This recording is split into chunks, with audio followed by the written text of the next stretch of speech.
వేసుకోవాలి.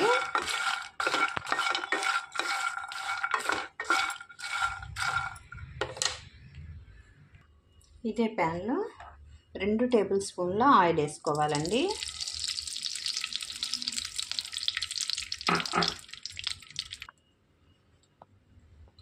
ఆనియన్స్ ముద్ద నూరి పెట్టుకున్నది వేసేసుకోవాలి.